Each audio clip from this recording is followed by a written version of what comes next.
Are you tired of your iPhone selfies being inverted or flipped automatically when you take a photo?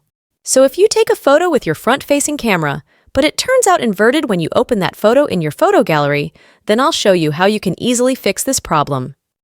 We will open the settings on our iPhone, and then we want to scroll all the way down until we can see this camera section.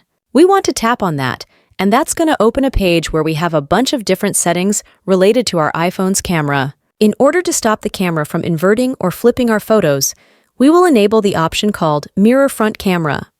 When we turn this on, then the photo will be saved exactly like it looks like before you take it. So I'll open my camera app once again, and you can see that the hair of this girl is in the left side of the frame.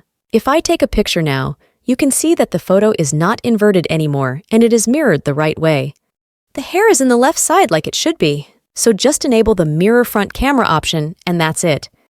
Thank you so much for watching this video, everyone, and I will see you soon.